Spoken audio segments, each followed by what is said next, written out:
மீண்டும் இந்த வீடியோ மூலமா கர்த்தர் உங்களை சந்திப்பது கர்த்தர் கிருபை செய்திருக்கிறார். கர்த்தர் நாமத்தை நான் ஸ்தோத்திரிக்கிறேன். இன்னைக்கு நமக்கு தலைப்பு வந்து பிலடெல்பியா. பிலடெல்பியாவுக்குள்ள என்னென்ன காரியங்கள் இருக்குது அப்படிங்கிற காரியத்தை குறித்து நம்ம பார்க்க போறோம். நம்ம இன்னொரு வரைக்கும் நம்ம ஹீப்ரு வார்த்தைகளை வைத்து நம்ம பார்த்துட்டு இருந்தோம். ஆனா இன்னைக்கு நம்ம கிரேக்க வார்த்தையை வச்சு நம்ம பார்க்க போறோம் பிலடெல்பியா. இந்த பிலடெல்பியால இருந்து நம்ம ஹீப்ருக்குள்ள நம்ம என்ன செய்ய போறோம், நம்ம பார்க்க போறோம். அதுக்கு ஆதாரமா ஒரு வசனத்தை வாசிக்கலாம். எபிரேயருக்கு எழுதின நிருபம் 13ஆம் அதிகாரம் 1ஆம் வசனத்தை நம்ம வாசிக்கலாம். சகோதர சிநேகம் நிலைத்திருக்க கடவுது. எபிரேயர் 11:13 சகோதர சிநேகம் நிலைத்திருக்க கடவுது. அப்படியே தலையை தாழ்த்தி நாம் ஜெபிக்கலாம். இந்த வசனத்திலிருந்து கர்த்தர் நம்மளோடு பேசுவதற்கு நம்மளை இடம் கொடுப்போம். அந்த வார்த்தைகள் உங்களை நோக்கி வரும்போது அதை அப்படியே ஏற்றுக்கொண்டு அதன்படி நடப்பதற்கு நம்மளை ஒப்பு கொடுப்போம். நாம் ஜெபிக்கலாம். ஸ்தோத்திரம் கர்த்தாவே, வானத்தையும் பூமியும் படைத்த எங்கள் எலோஹிம் தேவனே, எங்கள் எல் ஷடாய் தேவனே துதிக்கிறோம் அப்பா. யெகோஷுவா மேசியா நாமத்தினாலே நான் ஜெபிக்கிறேன் கர்த்தாவே. இன்று வாசித்த இந்த வசனத்திலிருந்து நீங்கள் எங்கள் யாவரோடும் நீங்க பேசுங்கப்பா. ஒவ்வொருத்தருடைய உள்ளத்தையும் நீங்க தொடும்படியாக ஜெபிக்கிறேன்.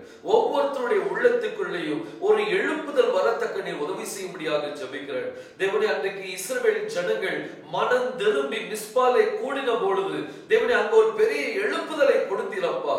தேவனே அங்க சாமுவேல் அந்த ஜனங்களுக்காக மன்றாடின பொழுது இடி முழக்கத்தினால் அவர்களுக்கு நீர் பதிலை கொடுத்தீரப்பா. அதற்காக உமக்கு நன்றி. அதே போல உங்களுடைய பிள்ளைகள் கர்த்தாவே இந்த வசனத்தை கேட்டு தேவனே மனம் திரும்பி அதன்படி தன்னை ஒப்பு கொடுக்கும் பொழுது நீர் அவருடைய வாழ்க்கை இன்னும் நீர் ஆசீர்வதித்து தாரும். அவருடைய வாழ்க்கையில் ஒரு எழுப்புதல் உண்டாகத்தக்க நீர் கிருபை செய்வீராக. ஆசீர்வதிங்கப்பா. யெகோஷுவா மேசியா நாமத்தில் கேட்டுக்கொள்கிறேன் ஜீவனுள்ள நல்ல பிதாவே, ஆமென். கர்த்தருடைய பரிசுத்த நாமத்துக்கு மகிமை உண்டாதாக. இந்த வசனத்துல வந்து நம்ம அநேக முறை நம்ம அந்த வசனத்தை வாசித்திருக்கிறோம். சகோதர சிநேகம் நிலைத்திருக்க கடவுது. இத கிரேக்க மொழியில என்ன சொல்வாங்க அப்படின்னா ஹோ பிலடெல்பியா மெனோ. எல்லாம் சேர்ந்து சொல்லுவோம். ஹோ பிலடெல்பியா மெனோ. ஒன்ஸ் அகைன் சொல்லுங்க. ஹோ பிலடெல்பியா மெனோ. இந்த பிலடெல்பியா அப்படின்னு சொன்னா அதுக்கு அர்த்தம் சகோதரர் அன்பு அப்படின்னு சொல்லி அர்த்தம். சகோதரர் அன்பு நமக்குள்ள எப்படி இருக்கணுமா, நிலைச்சு இருக்கணும். ஆனா இதுலதான் நம்மளுக்கு ப்ராப்ளம் வருது. சகோதர அன்பு இருக்கு, இல்லட்டு இல்ல, ஆனா நிலைச்சிருக்க மாட்டேங்குது. நம்ம எத்தனையோ ஜனங்களை எத்தனையோ சகோதரனை நேசிக்கிறோம். ஆனா சின்ன ஒரு ப்ராப்ளம் வந்துச்சுன்னா அதுக்கு நம்ம அந்த அன்பை அவங்களுக்கு காமிக்க முடியாது. இந்த சகோதர அன்பு நமக்குள்ள எப்படி இருக்கணுமா, நிலைச்சிருக்கணும். இந்த சகோதர அன்பை கிரேக்க மொழியில என்ன சொல்லுவாங்க அப்படின்னா பிலடெல்பியா அப்படின்னு சொல்லி சொல்லுவாங்க. இந்த பிலடெல்பியாவை ரெண்டு வார்த்தைகள் இணைக்கப்பட்டிருக்குது இந்த கிரேக்க மொழியில. ஒன்று வந்து ஃபீலியோ அப்படிங்கிற இந்த எழுத்து. ஃபீலியோ அப்படின்னா அன்பு, ஃபீலியோன்னு அன்பு. அடுத்தது டெல்போஸ் அப்படிங்கிற அடுத்த ஒரு வார்த்தை. டெல்போஸ் அப்படின்னா சகோதரர் அப்படின்னு சொல்லி அர்த்தம். சோ ஃபீலியோ டெல்போஸ், சகோதரர் அன்பு. இந்த சகோதரர் அன்பு நமக்குள்ள எப்படி இருக்கணுமா, நிலைத்திருக்கணும் அப்படின்னு சொல்லி வேதம் சொல்லுது. ஆனா சிந்திச்சு பாருங்க, நான் இப்ப ஒரு கேள்வி கேட்கிறேன். நமக்குள்ள அன்பு இருக்குதா? நம்ம நினைச்சுக்கிட்டு இருக்க அன்பு நம்ம நினைச்சுக்கிட்டு இருக்கிறோம். ஆனா அந்த அன்பை தேவன் ஏற்றுக்கொள்கிறாரா? இது ரொம்ப முக்கியமான ஒரு. இன்னைக்கு நிறைய வாட்ஸ்அப்ல நீங்க பாக்குறீங்க, அந்நியர் யாரும் வந்தாங்கன்னா உள்ள எடுக்காதீங்க அப்படின்னு சொல்லி சொல்லுவாங்க. அது உண்மைதான். ஏன்னா அந்த மாதிரி காரியம் தான் நடந்துட்டு இருக்குது. ஆனா வேதம் சொல்லுது அந்நியரை உபசரிக்க மறவாதீர்கள். பாருங்க, அதுல 2ஆம் வசனத்துல வேதம் சொல்லுது அந்நியரை உபசரிக்க மறவாதீர்கள், அதனால் சிலர் அறியாமல் தேவதூதர்களையும் உபசரித்தது உண்டு. அந்நியரை உபசரிக்க நம்ம என்ன செய்யக்கூடாது, மறக்க கூடாது. இந்த அந்நியரை நீங்க எப்போ உபசரிப்பீங்க? உங்களுக்குள்ள சகோதர அன்பு இருந்தா உபசரிப்பீங்க, இல்லாட்டி என்ன செய்ய முடியாது, உபசரிக்க முடியாது. நீங்க ஆபிரகாம் எடுத்தீங்க அப்படின்னா அவன் மரத்தடியில உட்கார்ந்து பார்த்துக்கிட்டே இருப்பான். யாராவது வாராங்களான்னு பார்ப்பான். அந்நியர் யாராவது வாராங்களான்னு பார்த்துட்டு தூரத்துல வந்தாங்க அப்படின்னா ஓடி போய் வருந்தி கூப்பிட்டு எங்க வீட்டுல சாப்பிட்டுதான் போகணும் அப்படின்னு சொல்லி சொல்லுவான். இப்படிப்பட்ட ஒரு ஆபிரகாம் இன்னைக்கு நம்ம ஆபிரகாமுடைய பிள்ளைகள் அப்படின்னு சொல்லி சொல்றோம். நம்ம அந்நியரை உபசரிக்க மறக்க கூடாது. இந்த அந்நியரை உபசரிக்கணும் அப்படின்னா நமக்குள்ள என்ன தேவை? பிலடெல்பியா தேவை. பிலடெல்பியா இல்லாம நீங்க அந்நியரை என்ன செய்ய முடியாது? உபசரிக்க முடியாது. சில நேரம் தேவதூதர்கள் கூட அந்நியரை போல உங்க மத்தியில் என்ன செய்ய முடியும்? வர முடியும். ஒரு சம்பவம் உண்டு, நான் உங்களுக்கு சொல்ல விருப்பப்படுறேன். இது தள்ளுபடி ஆகமத்துல கொடுக்கப்பட்ட ஒரு காரியம். தொபியா அப்படின்னு சொல்லி ஒரு புஸ்தகம் இருக்குது. அந்த தொபியாங்கிற புஸ்தகத்தை நீங்க வீட்டுல உங்களுக்கு வாய்ப்பு கிடைக்குமானால் நீங்க அதை போய் வாசிங்க. அந்த தொபியாவுடைய காரியங்கள் என்ன அப்படின்னா, அவன் ஒரு மந்திரியாக இருக்கிறான். அவருடைய நாட்கள்ல ராஜா என்ன செய்தார் அப்படின்னா, ஒரு கட்டளை கொடுக்கிறார், யூதர்களை எங்க பார்த்தாலும் வெட்டி போட்டுருங்க அப்படின்னு சொல்லி. எப்படி எஸ்தருடைய நாட்கள் நடந்துச்சோ அதே மாதிரி தொபியாவுடைய நாட்களில் நடக்குது.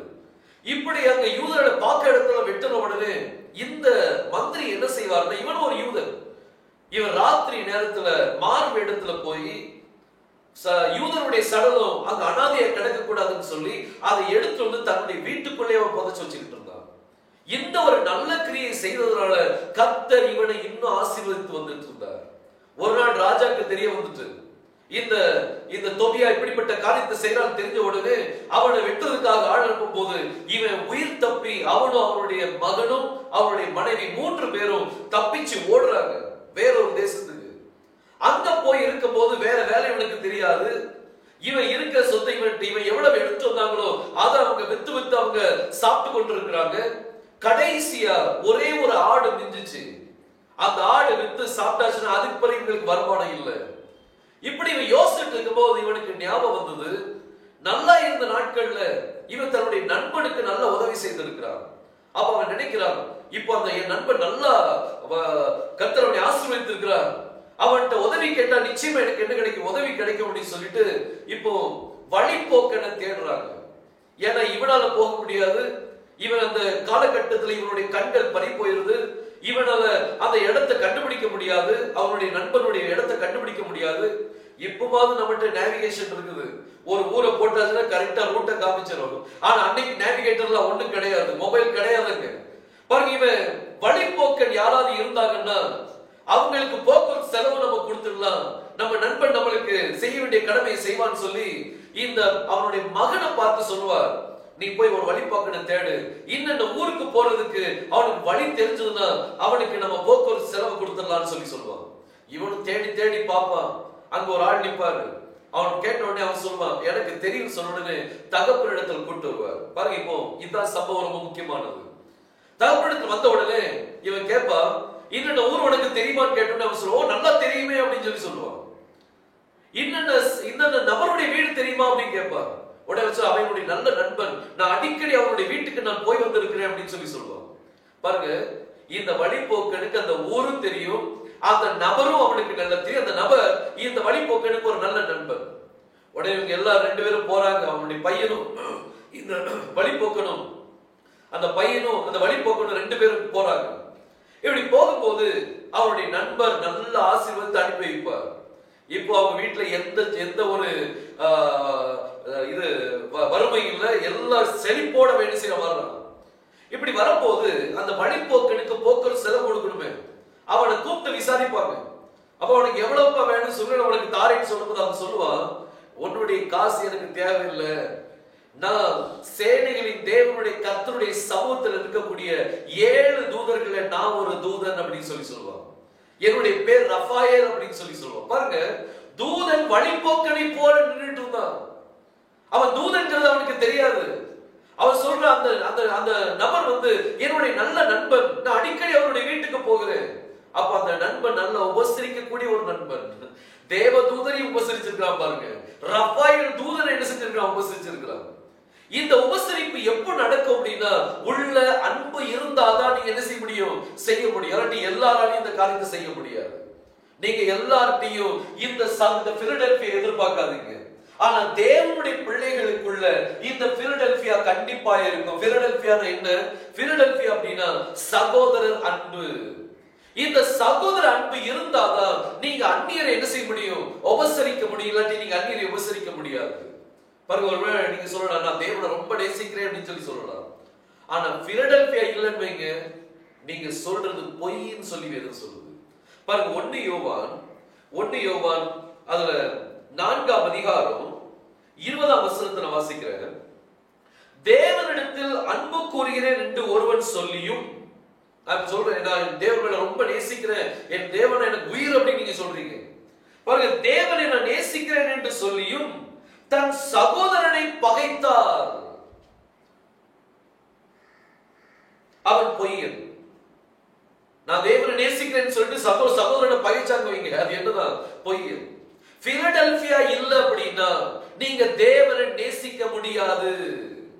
பிலடெல்பியா இல்லாம நீங்க தேவனை நேசிக்கிறேன்னு சொல்றது அது பொய்ன்னு சொல்லி வேதம் சொல்லுது. இன்னைக்கு சிந்திச்சு பாருங்க, இன்னைக்கு எத்தனை பேர் இப்படி இருக்கும்னு சிந்திச்சு பாருங்க. நம்ம மத்தவங்களை பார்க்க வேண்டாம், நீங்க உங்களையே நீங்க ஆராய்ந்து பாருங்க. கர்த்தாவே, நான் உம்முடைய வார்த்தையின்படி சரியாக இருக்கிறேனா? நான் பொய்யனா இருக்க கூடாது. நான் தேவனை நேசிக்கிறேன்னு சொல்லிட்டு என் சகோதரனை பகைக்கிறேன் அப்படின்னா அப்ப எனக்குள்ள அந்த நேசம் கிடையாது அப்படின்னு சொல்லி அர்த்தம். நான் தேவனை நேசிக்கிறேன்னு சொல்றது ஒரு பொய். நம்ம ஒரு பொய்யனை மாறக்கூடாது. நமக்குள்ள பிலடெல்பியா இருந்தாதான் நீங்க தேவனை நேசிக்கிறீங்கன்னு சொல்லி அர்த்தம். பாருங்க, இந்த சகோதர அன்பு ரொம்ப ரொம்ப முக்கியம். பிலடெல்பியா ரொம்ப ரொம்ப முக்கியமானது. பிலடெல்பியா இல்ல அப்படின்னா உங்களுக்கு தெய்வீக அன்பை நீங்க பெற்றுக்கொள்ள முடியாது. சகோதர அன்பே இல்லை அப்படின்னா தெய்வீக அன்புக்கு வர முடியாது.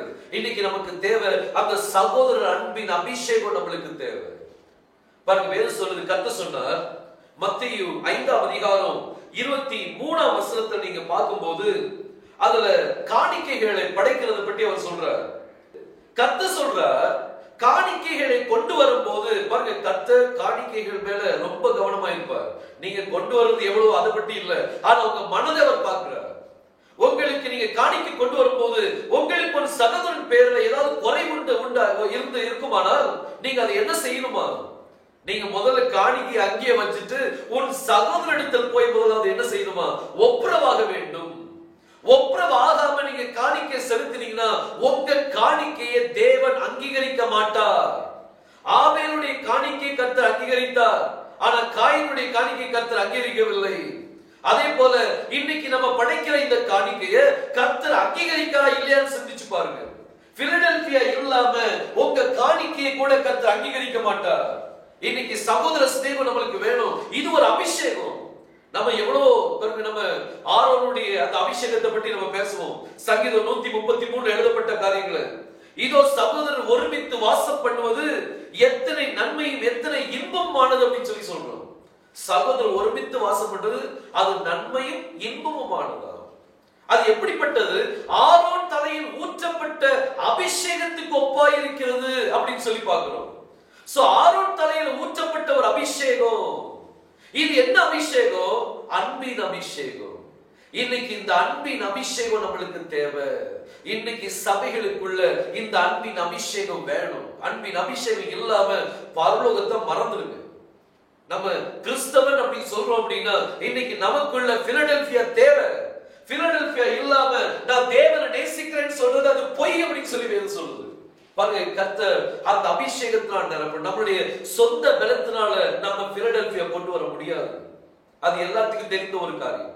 ஆனா கர்த்தருடைய அபிஷேகம் வந்து இறங்கிச்சுன்னா அந்த அன்பு ஒரு நீங்க நினைக்காத அளவுக்கு நீங்க அந்த அன்பு செலுத்துவீங்க. எத்தனை பேர் உங்களை பகைத்தாலும் சரி, உங்களை விரோதித்தாலும் சரி, நீங்க உங்ககிட்ட இருந்த அன்பு மாத்திரம் தான் வெளியாகும். பகை என்ன செய்யாது? வெளிவராது. பாருங்க, நான் தேவனை நேசிக்கிறேன்னு சொல்லி என் சகோதரனை பகைத்தால் நான் பொய்யன். நான் என் சகோதரனை பகைச்சிட்டு கர்த்தருக்கு நான் காணிக்கை கொண்டு வரேன்னு சொல்லி சொன்னா கர்த்தர் அங்கே நிறுத்துவார். முதல்ல சகோதரத்தில் போய் ஒப்புரவாகிட்டு பின்பு வந்து காணிக்கை செலுத்து. உங்க காணிக்கை கர்த்தர் அங்கீகரிக்கணும். இன்னைக்கு நம்ம எவ்வளவோ காணிக்கைகள் செலுத்துறோம், ஆனா இந்த காணிக்கைகள் கர்த்தர் அங்கீகரிக்கிறான்னு சிந்திச்சு பாருங்க. நம்மகிட்ட சகோதர அன்பு வேணும். இந்த அன்பு ஒரு அபிஷேகம். ஆரோன் தலையில் ஊற்றப்பட்ட அந்த நல்ல தைலத்துக்கு ஒப்பான ஒரு அபிஷேகம். இந்த அபிஷேகத்தை கர்த்தர்ட்ட கேளுங்க. பாருங்க, நோவாவுடைய பேழைக்குள்ள எல்லா விதமான மிருகங்களும் உள்ள போச்சது. ஆனா ஒண்ணுக்கு ஒண்ணு அது சண்டை போடல. ஒருவேளை நரி நடந்து போயிருக்கும், நரி கூட ஓனாய் கூட ஆடும் நடந்து போயிருக்கும். இது பார்த்திருக்கும், இது ஆடு அப்படின்னு சொல்லி இதுக்கு நம்மளுக்கு ஒரு நல்ல ஆகாரம் சொல்லி நல்லா பார்த்திருக்கும். ஆனாலும் அதால ஒண்ணும் செய்ய முடியல. ஏன் தெரியுமா? அந்த அன்பின் அபிஷேகம். அன்பு வந்து இறங்கும் போது அந்த அந்த பேழைக்குள்ள எத்தனை மிருகங்கள் இருந்துச்சோ அது ஒண்ணு கொண்டு சண்டை போடல, அமைதியா அந்த அன்போடு இருந்தது பாருங்க. இவன் எதை போட்டானோ, நோவா என்ன கொடுத்தானோ அதையே சாப்பிட்டு கொண்டு இருந்துச்சு. ஏதோ என்ன புல்லு போட்டாலும் ஓனையும் அந்த புல்லுதான் சாப்பிட்டுச்சு, சிங்கமும் அந்த புல்லுதான் சாப்பிட்டது, கரடியும் அந்த புல்லுதான் சாப்பிட்டது. எல்லாத்துக்கும் ஒரே காரியம் அங்க கொடுக்கப்படுது. இவங்க எந்த அபிஷேகத்துல இருக்கிறாங்க? இவங்க ஒரு அன்பின் அபிஷேகத்துல இருந்தாங்க. இன்னைக்கு இதே அன்பின் அபிஷேகம் இன்னைக்கு நமக்கு சபைக்கு தேவை.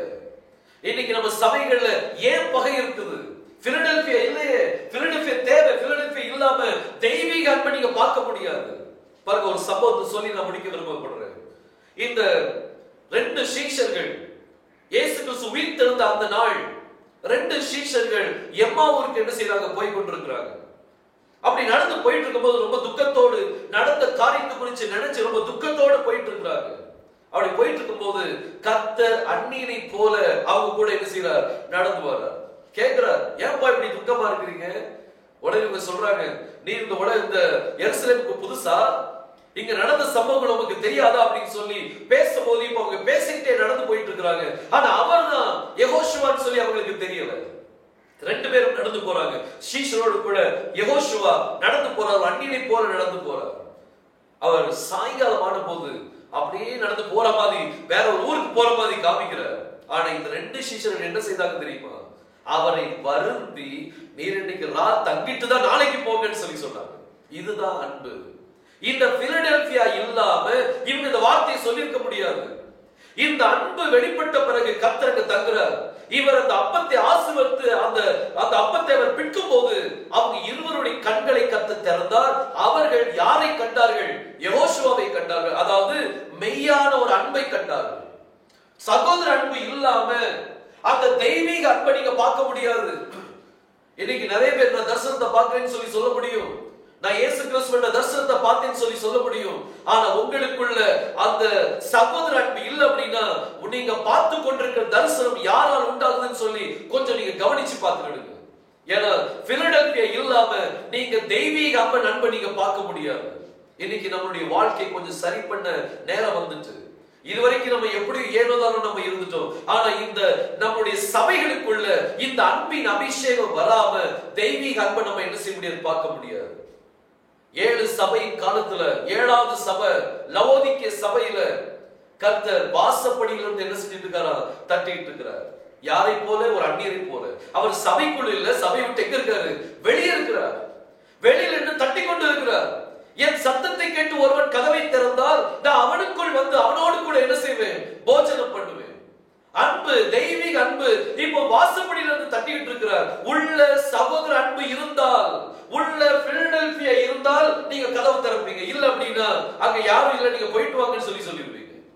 உங்களுக்காக கதவு தட்டிட்டு இருக்கிற அந்நியனை போல அவர் கதவு தட்டிட்டு இருக்கிறார். அவர் உள்ளே எடுத்து அவர் அப்பத்தை ஆசீர்வதித்து அவர் உங்களுக்கு விட்டு கொடுக்கும் போது அவர்கள் நீங்க மேசியாவை காண முடியும். நீங்க இந்த தெய்வீக அன்பை நீங்க பார்க்க முடியும். ஆனா அவரை பார்க்கிறதுக்கு உங்களுக்கு என்ன தேவை? பிலடெல்பியா. இந்த அபிஷேகத்துக்காக கர்த்தர்ட்ட நீங்க கேளுங்க, கர்த்தாவே என்ன இந்த அபிஷேகத்தினால் நீங்க நிரப்புங்கப்பா, இந்த பிலடெல்பியாவை எனக்கு தாங்க. இந்த கடைசி நாட்கள்ல இந்த அன்பு இல்ல அப்படின்னா நம்ம தெய்வீக அன்பை நீங்க என்ன செய்ய முடியாது? பார்க்க முடியாது. பாருங்க, எபிரேயர் 13ஆம் அதிகாரம் 1ஆம் வசனத்தை மீண்டும் நம்ம வாசிக்கலாம். சகோதர அன்பு நிலைத்திருக்க கடவுள். இன்னைக்கு கர்த்தர்ட்ட நம்ம கேட்கக்கூடிய, கர்த்தாவே என்னுடைய குடும்பத்துக்குள்ள உம்முடைய அன்பின் அபிஷேகத்தை நீங்க தாங்க. என்னுடைய சபைக்குள்ள உம்முடைய அன்பின் அபிஷேகத்தை நீங்க தாங்க. என்னுடைய பிசினஸ்ல உம்முடைய அன்பின் அபிஷேகத்தை நீங்க தாங்க. நான் செய்யற வேலையில நீ உம்முடைய அன்பின் அபிஷேகத்தை நீங்க தாங்க. என் மேல உம்முடைய அன்பின் அபிஷேகத்தை தாங்கப்பா. அன்னைக்கு கர்த்தாவே நான் உம்மை நேசிக்க விரும்புறேன். நான் ஒரு பொய்யனா இருக்க விரும்பல.